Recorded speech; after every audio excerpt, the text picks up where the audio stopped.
হ্যাঁ দেখো বলো তোমার প্রবলেম কিসে হচ্ছে √3 আর √7 আচ্ছা √3 টা পেয়েছো √3 টা তো আগের দিন বলে দিলাম আচ্ছা √7 এর ভ্যালু বার করতে পেরেছো তো আচ্ছা √7 টা পাওয়া তাই তো ঠিক আছে ওটা দেখিয়ে দিচ্ছি দাঁড়াও আচ্ছা এটা সবাইকে দেখো আজকে প্রপার্টিজ অফ ইরেশনাল নাম্বার ঠিক আছে এখানে আমরা নাম্বার সিস্টেমের দুটো ইম্পর্টেন্ট থিওরেম আমরা ডিসকাস করব ঠিক আছে সেই থিওরেম দুটো অ্যাপ্লাই করে শুনতে পাচ্ছ সেই থিওরেম দুটো অ্যাপ্লাই করে আমরা নাম্বার লাইনে নাম্বার সিস্টেমের যে ইরেশনাল নাম্বার তাদের প্রপার্টি ডিসকাস করব এবং একটা নাম্বার যে ইরেশনাল সেটা আমরা প্রুফ করতে পারবো যে এই নাম্বারটা ইরেশনাল ঠিক আছে বুঝতে পারলে আচ্ছা তাহলে প্রপার্টিজ অফ ইরেশনাল নাম্বার ঠিক আছে বুঝতে পারলে আচ্ছা দেখো এবার তুমি যদি एग्जांपल দাও एग्जांपल √2 √3 √5 এগুলো সব ইরেশনাল নাম্বার ঠিক আছে বুঝতে পারলে there are infinite number of irrational number ঠিক আছে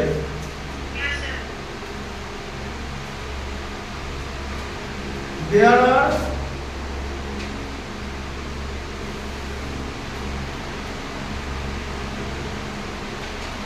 infinite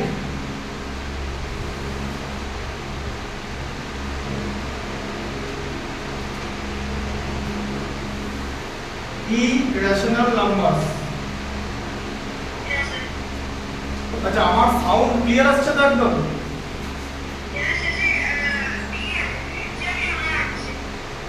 শোনা যাচ্ছে তো পরিষ্কার হ্যাঁ আসলে ফ্যান চলছে এবার প্রচুর গরম মানে ফ্যান না চালালে মুশকিল হয়ে যাবে ঠিক আছে there are infinite irrational number মানে কতগুলো irrational নাম্বার আছে আমরা জানি না এবং লার্জেস্ট irrational নাম্বার কি সেটা আমরা জানি না ঠিক আছে there বুঝতে পারছো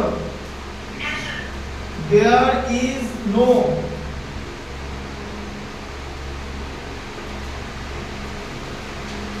largest irrational number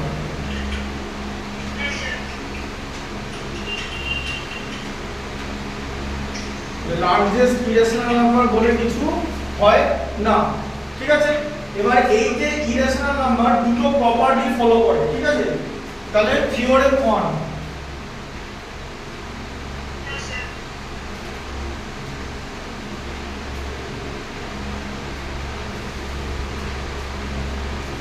ঠিক আছে বুঝতে পারলে আচ্ছা থিওরেম 1 টা কি if a is a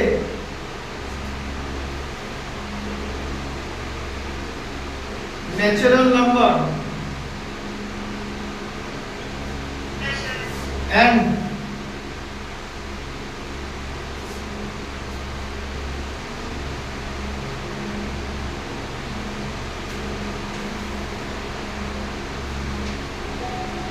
ঠিক আছে a হচ্ছে যদি একটা ন্যাচারাল নাম্বার হয় আর according to the theorem p যদি একটা প্রাইম নাম্বার হয় ঠিক আছে if a is a natural number and p is a prime number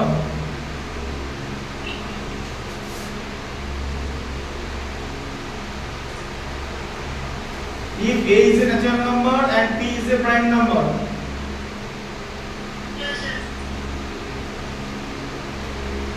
if p divides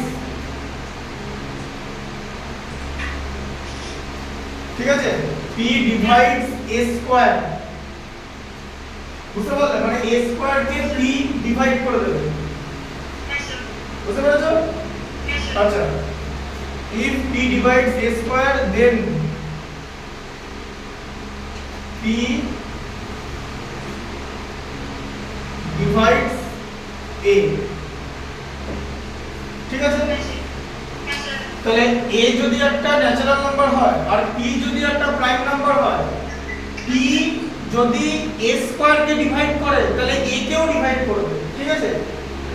এর মানে এটা কি হলো যে p a square K divide করছে, তাহলে a স্কয়ার কে যদি p দিয়ে ডিভাইড করা যায়, ঠিক আছে, তাহলে কোশেন্ট আসবে।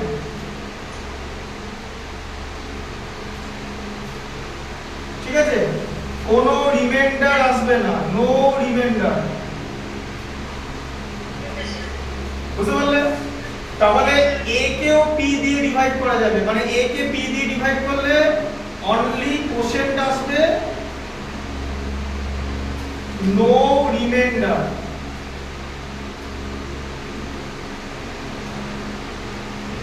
ঠিক আছে, এবার এবার a এর পাওয়ার থাকতে পারে, এখানে a স্কয়ার নাম আছে, এবারে পাওয়ারে a to the power n ধরা হয়, কারণ পাওয়ার কত হবে কেউ জানে না, তাই তো? এবারে এটার means, it means if a, n এরা দুজনেই ন্যাচারাল নাম্বার,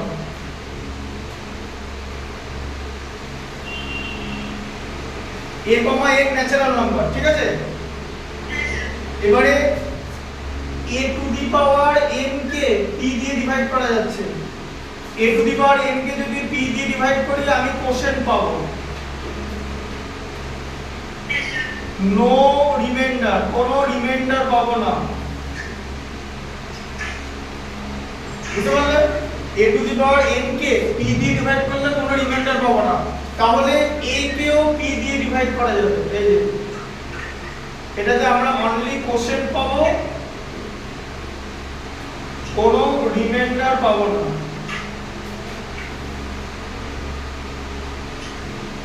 কোশেন্ট পাবো, কোনো রিমাইন্ডার পাবো না, নো রিমাইন্ডার।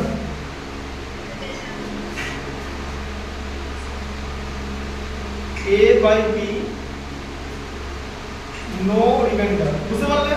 তার মানে কি দাঁড়ালো যে a to the power n কে যদি p ডিভাইড করে দেয়, ঠিক আছে, তাহলে a কেও p ডিভাইড করে দেবে, আর p এখানে কি প্রাইম নাম্বার, a হচ্ছে ন্যাচারাল নাম্বার, n হচ্ছে ন্যাচারাল নাম্বার, a, n দুটোই ন্যাচারাল নাম্বার।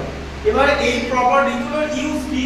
এগুলো নাম্বার সিস্টেমের প্রপার্টি, যেহেতু ইরেশনাল নাম্বার নাম্বার সিস্টেমের একটা পার্ট, তাই ইরেশনাল নাম্বার কোনো একটা নাম্বার, এই ধরো √2, তোমাকে যদি আমি বলি যে আমাকে প্রুফ করে দেখাও যে √2 একটা ইরেশনাল নাম্বার, তখন আমাকে এই থিওরেমটা ইউজ করতে হবে।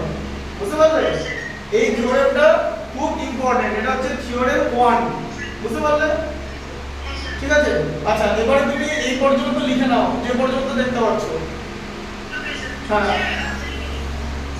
হ্যাঁ হ্যাঁ, এটা লিখে নাও, যে পর্যন্ত দেখতে পাচ্ছ লিখে নাও।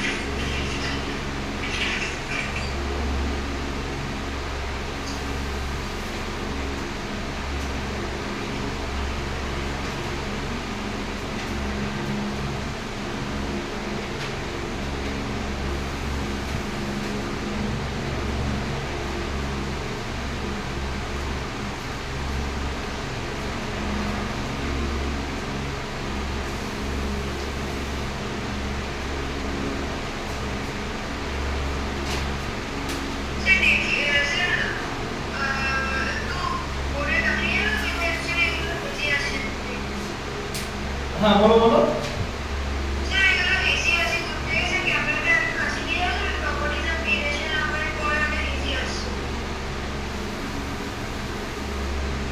দেখতে পাচ্ছ?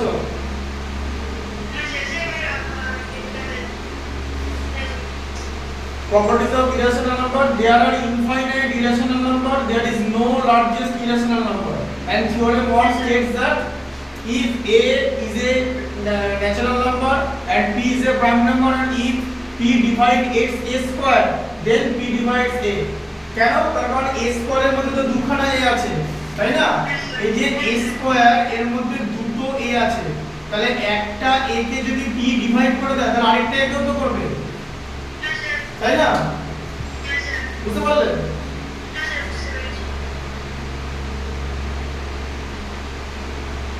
এখানটা দেখতে পাচ্ছ, এখানটা এবারে দেখো a to the power n মানে কি? দেখো a to the power n এই কথাটার মানে কি? a into a into a into dot dot dot n Times, তাই তো?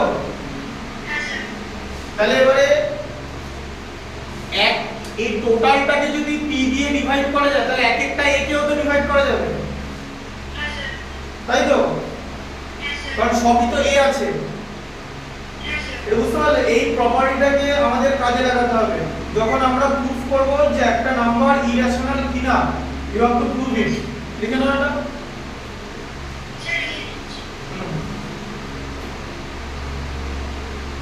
আমি কি ডিকটেশন করে দেবো?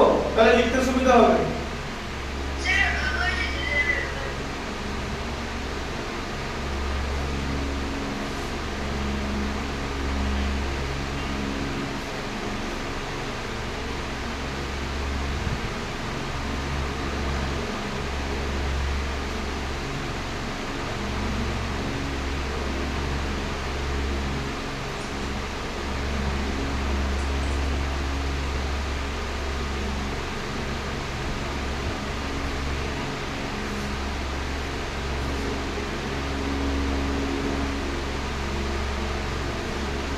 নেক্সটটা যখন লিখবো তখন আগের খাতাটা দেখে দেখে মেলাবে জিনিসটা, ঠিক আছে? কারণ আমাকে তো বোর্ডটা বুঝতে হবে আর তোমার তো খাতায় লেখা থাকবে, সেটা দেখবে। কারণ এটা হচ্ছে মানে কন্টিনিউয়েশন, পুরোটা তো একবার বোর্ডে লেখা যাবে না, এক একটা পার্ট অবধি লিখবো, ঠিক আছে? আর তার আগে যে লেখা থাকবে খাতা সেটা মিলিয়ে মিলিয়ে দেখবে, then you will be able to understand how the property works.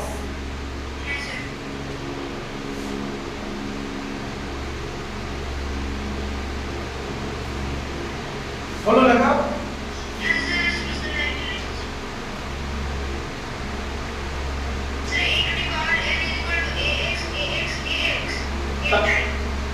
ax a into a, হ্যাঁ ওটা তো ইনটু মাল্টিপ্লিকেশন সাইন, তাই না? a কে আমি যদি n টাইমস মাল্টিপ্লাই করি তাহলে a to the power n হয়, তাই তো? হ্যাঁ লিখেছো? পুরোটা লেখা হয়ে গেছে তো? এটা লিখেছো তো? হ্যাঁ, যে a স্কয়ার কে যদি p দিয়ে ডিভাইড করা যায় তাহলে এক একটা ইন্ডিভিজুয়াল a কেও ডিভাইড করা যাবে, ঠিক আছে? হ্যাঁ বুঝতে পেরেছো? হ্যাঁ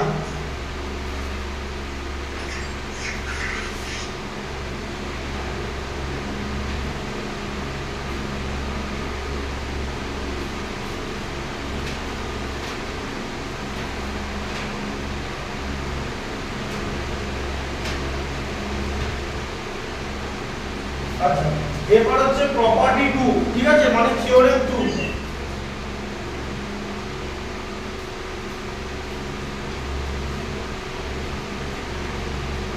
আচ্ছা থিওরেমটা কি সেটা দেখো। If a, b are natural numbers,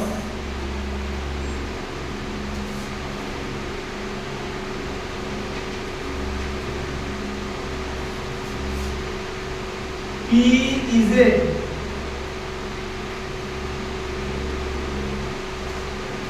prime number and if p divides a into b or ab, then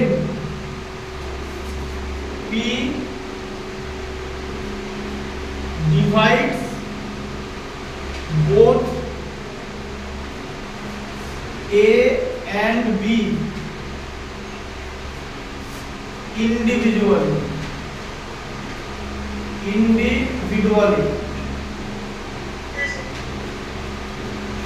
ঠিক আছে, তার মানে a আর b হচ্ছে ন্যাচারাল নাম্বার, ঠিক আছে। তাহলে a ইনটু b মানে ab, ab কে p দিয়ে ডিভাইড করা যাবে, বুঝলে? ab কে p দিয়ে ডিভাইড করে আমি যদি কোশ্চেন পাই, কোশ্চেন পাওয়া মানে আমার ডিভিশন কমপ্লিট হয়ে গেল, তাই তো? মানে রিমাইন্ডার পাবো না, নো রিমাইন্ডার, মনে রাখবে, নো রিমাইন্ডার। নো রিমাইন্ডার কথার মানে হলো আমার ডিভিশন কমপ্লিট। যেমন 15 কে 5 দিয়ে ডিভাইড করলে 3 আসে, রিমাইন্ডার আসে না, that is a complete division, ঠিক আছে? এটা তো তাই, কোনো রিমাইন্ডার আসবে না। দেন a কেও p দিয়ে ডিভাইড করা যাবে, তাহলে কোশ্চেনটা আসবে নো রিমাইন্ডার, কোনো রিমাইন্ডার পাওয়া যাবে না। আবার b কেও p দিয়ে ডিভাইড করা যাবে, সেখানে কোশ্চেন পাওয়া যাবে কিন্তু কোনো রিমাইন্ডার পাওয়া যাবে না, নো রিমাইন্ডার, ঠিক আছে? মানে ব্যাপারটা হচ্ছে a ইনটু b, এই যে প্রোডাক্টটা, একে যদি p দিয়ে ডিভাইড করা, p হচ্ছে প্রাইম নাম্বার, এই যে p is a prime number, ঠিক আছে? 2 থেকে শুরু হয়, প্রাইম নাম্বার ইনফাইনাইট, 2 3 5 7 চলতে থাকবে, ঠিক আছে? There is no largest prime number and prime numbers are infinite, ঠিক আছে? আচ্ছা, এবারে ঠিক আছে, a ইনটু b মানে ab, এর প্রোডাক্টকে যদি p দিয়ে ডিভাইড করা যায়, তাহলে a কেও p দিয়ে ডিভাইড করা যাবে আর b কেও p দিয়ে ডিভাইড করা যাবে। এটা হলো থিওরেম 2। এবার এই থিওরেম 1 আর 2 ইউজ করে আমরা এই যে রেশনাল নাম্বারগুলো, এই যে ইরেশনাল নাম্বারগুলো আছে, ইরেশনাল, আমরা প্রুফ করব। আগের দিন নাম্বার সিস্টেমে মানে নাম্বার লাইনকে কি বলে? রিয়েল অ্যাক্সিস, তো মনে পড়ছে না? এখন মনে পড়লো? হ্যাঁ, রিয়েল অ্যাক্সিসের মধ্যে নাম 2 কোথায়, √2 কোথায় বসে সেটা দেখিয়ে দিয়েছি। আচ্ছা, √2 3 ডেসিমেল পর্যন্ত ভ্যালু বার করা দেখিয়ে দিয়েছি, তাই তো? আজকে আমরা প্রুফ করব যে √2টা যে একটা ইরেশনাল নাম্বার, সেটা প্রুফ করব। আমরা কি করে প্রুফ করব? সেটা হচ্ছে ইরেশনাল নাম্বার মানে কি, যে p/q ফরমেশন হবে না, তাই তো? মানে কি p আর q এদের মধ্যে HCF 1, তো মানে একটাই ফ্যাক্টর, 1 হচ্ছে 1 এর অনলি ফ্যাক্টর। তো এখানে আমরা দেখাবো যে 1 ছাড়াও আরো ফ্যাক্টর আছে। তো 1 ছাড়া যদি আরো ফ্যাক্টর হয়ে যায়, আগের দিন যেটা তোমাকে বললাম, তাহলে তো রেশনাল থাকবে না। রেশনাল থাকতে গেলে 1 ছাড়া আর কোনো ফ্যাক্টর হওয়া যাবে না। 1 ছাড়া আর যদি কোনো ফ্যাক্টর হয় 2 3 4 5 হোয়াটএভার, তাহলে সেটা ইরেশনাল নাম্বার হয়ে যাবে, ঠিক আছে?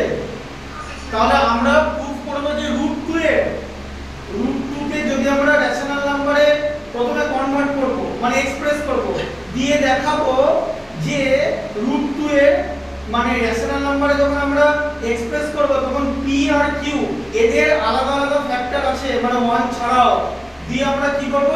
এই থিওরেমে চলে যাব, ঠিক আছে? এবং আমরা কি করব বুঝতে পারি যে রেশনাল নাম্বারের যে ডেফিনিশন, যেখানে বলছে যে p আর q এদের 1 এন্ড অনলি 1 ফ্যাক্টর থাকবে, মানে HCF টা 1 হবে, এখানে HCF 1 ছাড়া অন্য কিছু হবে, সেই কনসেপ্টটা অ্যাপ্লাই করে আমরা প্রুফ করে দেব যে না, এগুলো কোনোটাই রেশনাল নাম্বার না, এগুলো সবই ইরেশনাল নাম্বার। বোঝা গেল কনসেপ্টটা? ভালো করে ঢুকলো মাথা? আচ্ছা, এবার এটা লিখে নাও পর্যন্ত। হ্যাঁ, আর আরেকটা লাইন আমি লিখে দিচ্ছি, পাই ইজ এ ইরেশনাল নাম্বার। এই যে পাই ইজ অ্যান ইরেশনাল নাম্বার।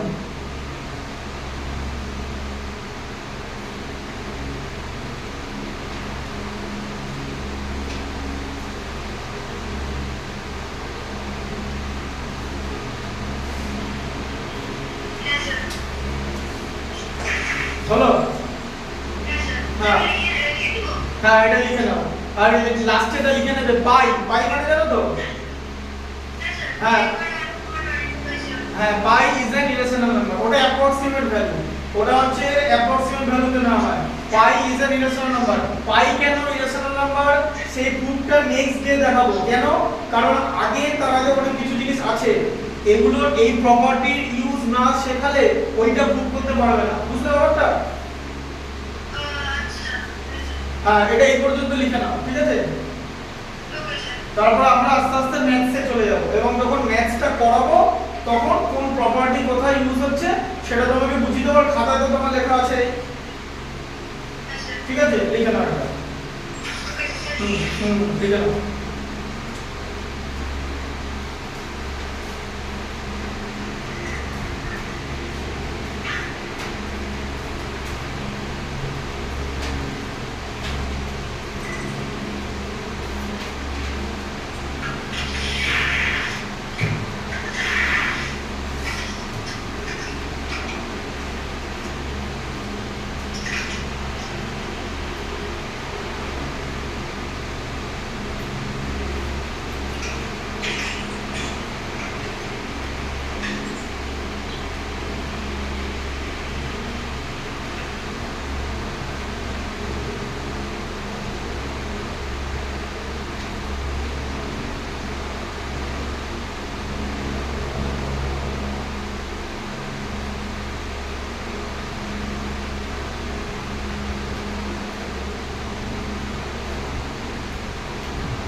বলো দেখা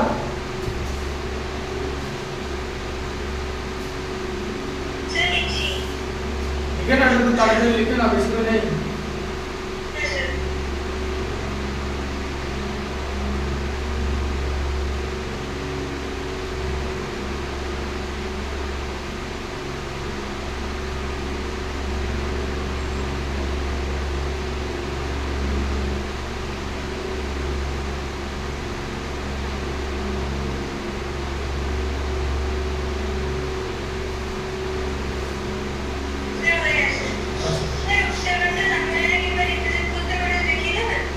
হ্যাঁ দাঁড়াও, আমি এগুলো প্রুফ করি, ঠিক আছে? আচ্ছা ঠিক আছে, রুট 7টা দেখিয়ে দিন, নাহলে তোমার কনসেন্ট্রেট করতে পারছো না নাকি? রুট 7টা যতক্ষণ না দেখাচ্ছি। হ্যাঁ দেখিয়ে দিচ্ছি। আচ্ছা তাহলে এখানে টপিক যেরকম ছিল সেরকমই লিখবে, টপিক চেঞ্জ করার দরকার নেই। সেটা হচ্ছে representation of root 7 on number line, ঠিক আছে? এটা লিখে দিচ্ছি, দেখো রিপ্রেজেন্টেশন, এটা অনেকেই পারবে না কারণ এটা বইতে দেওয়া নাই। রিপ্রেজেন্টেশন কোনো কিছু বইতে না দেওয়া থাকলে ব্যাস সেটা তো কোনো পড়ার ডিফিকাল্ট হয়ে যায় স্টুডেন্টদের জন্য। হ্যাঁ, মাথা শোনো, ব্যাপারটা কি বলতো, যে কোনো স্টুডেন্ট মানে মাথা খাটাতে চায় না, বুঝলে, মাথাটাকে খাটাতে হবে। একটা জিনিস বইতে দেওয়া নেই মানে তোমাদের মানে সব সেটা যে পারবো না সেরকম ব্যাপারটা না, সেটা দেখতে হবে যে ধরো একটা অঙ্ক বাইরে থেকে দিল, এবার বাইরে থেকে তার মানে কি ডিজিট চেঞ্জ করে দিল, তো তো তুমি যেই ম্যাথগুলো বইয়ের এক্সাম্পল আর এক্সারসাইজে করেছো সেগুলো তো ফান্ডামেন্টাল প্রপার্টি বা বেসিক্সটাই তো ফলো করছে, তাহলে ওই যে ম্যাথসটা বাইরে থেকে আসবে সেটাও তো ফান্ডামেন্টাল প্রপার্টি ফলো করবে। তাহলে ফান্ডামেন্টাল প্রপার্টি যদি ফলো করে ম্যাথসটা, তাহলে সেটা না করার কি আছে? তুমি তুমি তোমাকে প্রপার্টিটা খুঁজতে হবে যে which fundamental property is being followed by that particular mathematics, ঠিক আছে? তো দেখো রুট 7 হোক যে কোনো কিছু রুট হোক নাম্বার লাইনে তোমাকে সবই করা যাবে, এই ইরেশনাল নাম্বারও সব নাম্বার লাইনের মধ্যেই থাকবে কোনো না কোনো জায়গায়। তাই রুট 7 আগে হ্যাঁ representation of root 7 on number line, on number line দেখতে পাচ্ছ? আচ্ছা, তাহলে এবার হচ্ছে রুট 7টা কি? রুট 7 হচ্ছে ইরেশনাল নাম্বার। এবার এখন প্রশ্ন হচ্ছে রুট 7 কেন ইরেশনাল নাম্বার, তাই তো? রুট 7 হচ্ছে ইরেশনাল নাম্বার। রুট 7 কেন ইরেশনাল নাম্বার জানো? রুট 7 ইরেশনাল নাম্বার ওটা আমরা প্রুফ করব, কিন্তু রুট 7 কেন ইরেশনাল নাম্বার তার কারণটা হচ্ছে any root of prime number is irrational। তাহলে 7 তো প্রাইম নাম্বার, কোন প্রাইম নাম্বারের রুট মেরে দিলে সেটা ইরেশনাল হয়ে যাবে, ঠিক আছে? হ্যাঁ হ্যাঁ, এবার এখানে রুট 7 ইরেশনাল নাম্বার, রিজনটা লিখে দিচ্ছি।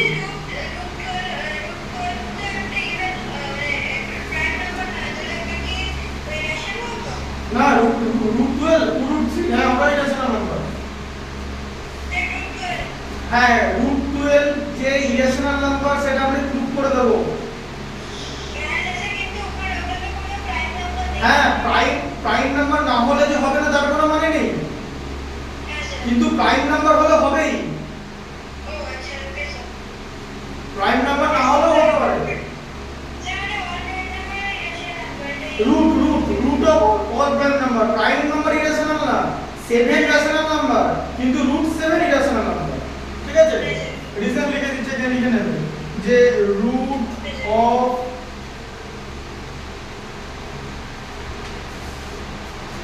অফ এনি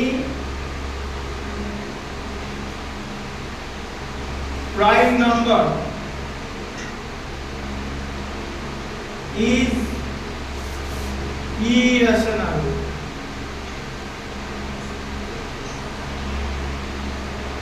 ঠিক আছে, যেমন ধরো एग्जांपल দিলাম এরকম হতে পারে √89 √97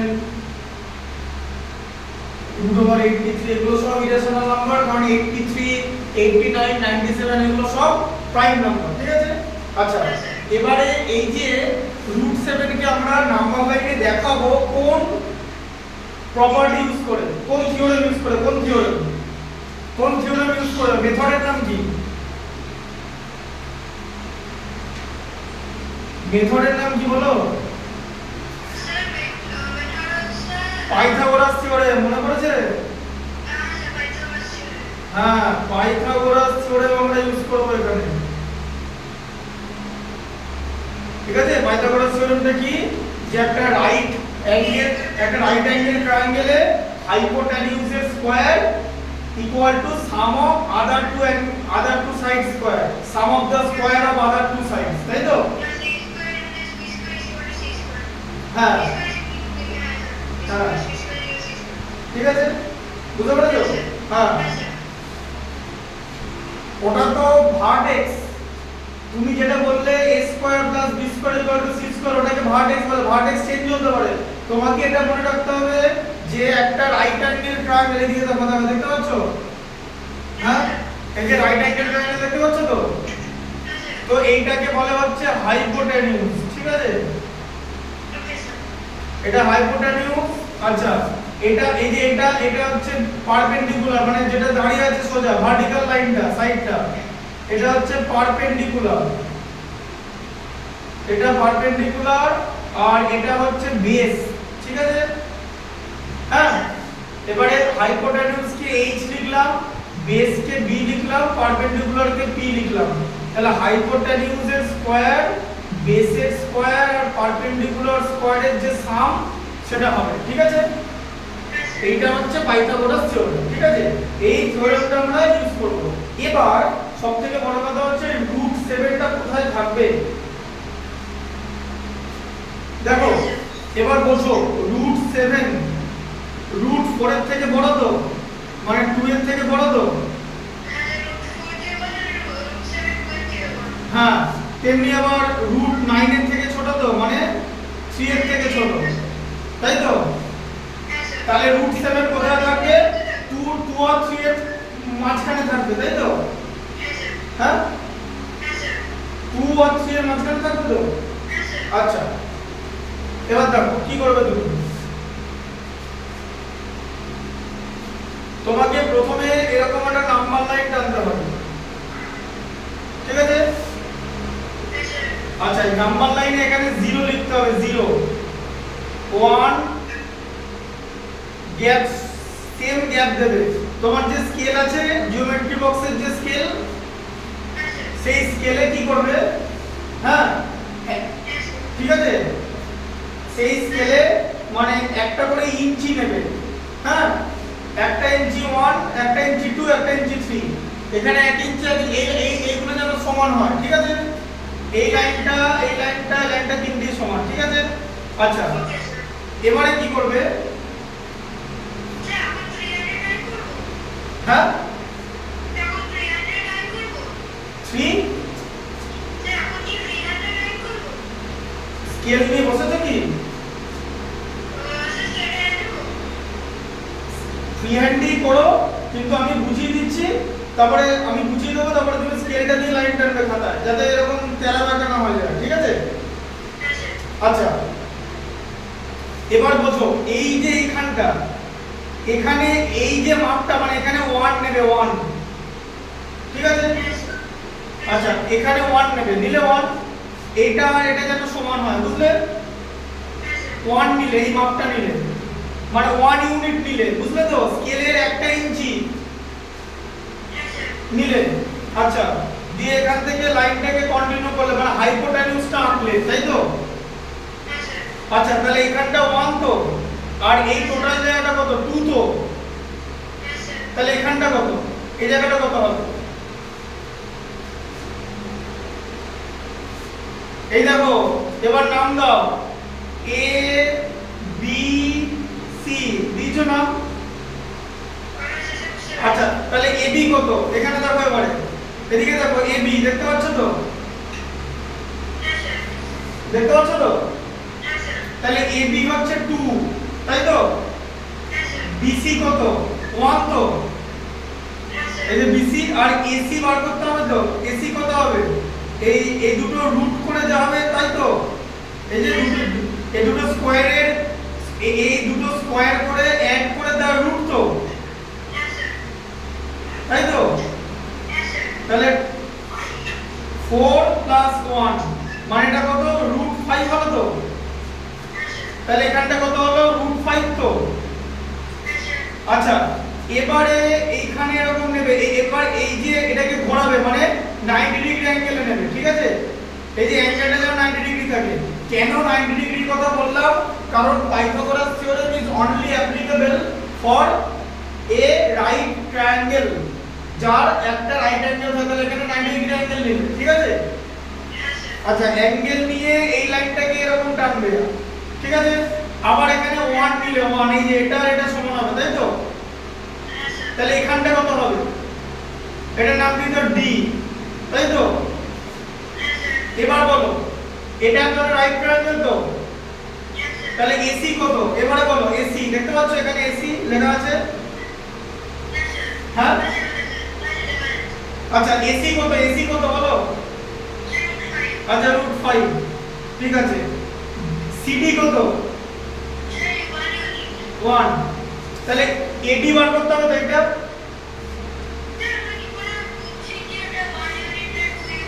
এ বাবা আমি তো মাপ করে নিলাম মানে স্কেলে। হ্যাঁ 1 করে নিতে হবে, বলে দিলাম তো স্কেলের 1 ইঞ্চি করে নেবে, বোঝাবুঝির কি আছে।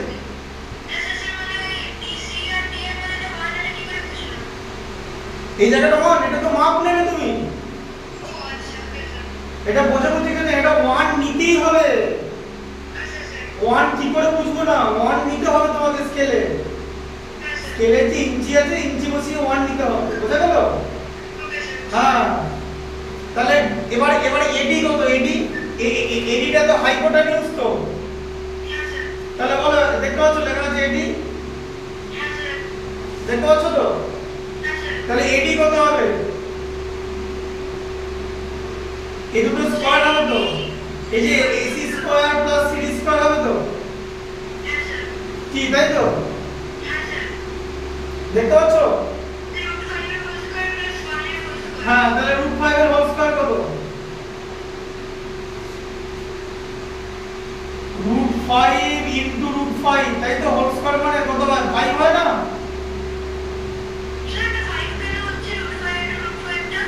যা বাবা √5 এর উপরে দুটো রুট মিলে তো একটা 5 হয়ে যায়। হ্যাঁ প্রুফ করে দেখাবো না, প্রুফটা জানো, প্রুফটা দেখিয়ে দিই, তাহলে ক্লিয়ার হয়ে যাবে। এদিকে দেখো, দেখতে পাচ্ছ এখানটা? আচ্ছা √5 মানে কত, 5 টু দি পাওয়ার হাফ তো। আচ্ছা তাহলে দুখানা 5 টু দি পাওয়ার হাফ আমি মাল্টিপ্লাই করছি তো। আচ্ছা সেম বেস পাওয়ারের এডিশন হয়ে যায় তো, তাহলে হাফ প্লাস হাফে তো এক হয় এড করলে, তাই না? এবার মিললো কেন, 5 হলো, মিলেছে? বুঝতে পারলে কনসেপ্টটা? এবার বুঝতে পেরেছো? এটা জানতে না তো, ভাবনি তো এরকম করে, এটা এরকম করে কি ভেবেছিলে মাথায়? তাহলে ইন্ডিসেসে মিললো তো। এই √5 মানে 5 টু দি পাওয়ার হাফ, কোন কিছু রুট মানে টু দি পাওয়ার হাফ, সেটা বলে দিচ্ছি। রুট মানে এরকম লেখা থাকে, এই যে এটাকে বলে এরকম, এই যে দিয়ে 5 টু দি পাওয়ার 1/2 হয়ে যায়। ওই দেখো বুঝতে পেরেছো? এই লেখাগুলো দেখতে পাচ্ছ তো? আচ্ছা তাহলে এটা 5 হলো, 5 আর 1 6, তাই তো? এক